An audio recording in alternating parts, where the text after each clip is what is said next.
Kita mulai dengan informasi pertama.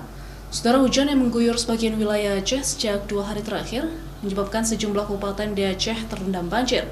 Di Aceh Utara, sebanyak 9 kecamatan terendam banjir, ratusan warga pun kini mulai mengungsi ke titik yang lebih aman pada Sabtu petang.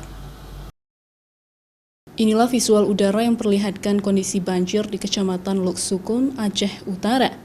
Hujan yang terjadi sejak 2 hari terakhir menyebabkan sejumlah titik tanggul sungai di Kabupaten Aceh Utara jebol sehingga meluap ke ribuan rumah warga di 9 kecamatan.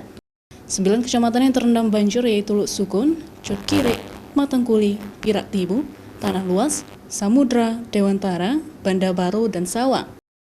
Di Kecamatan Lok Sukun, ketinggian banjir mencapai hingga 120 cm.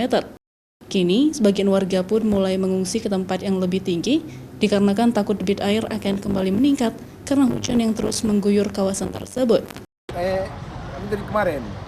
Nah, tanggal 31 sampai 1 Desember puncaknya. Kalau misalnya air yang belum tergenang ya dari tanggal 9. Air masih air di sungai tetap mengalir ke perkampungan warga.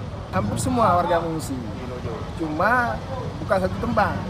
Ada yang ke tempat saudara, ada di tempat balai pengadilan, ada di Menasa. Selain rumah, banjir juga genangi ruas jalan antara kecamatan di Desa Juk, Kecamatan Lok Sukun. Sebagian warga yang nekat terobos banjir terpaksa mendorong sepeda motornya karena mogok. Banjir juga membuat aktivitas warga sementara lumpuh. Zikri Maulana, Kompas TV, Aceh Utara.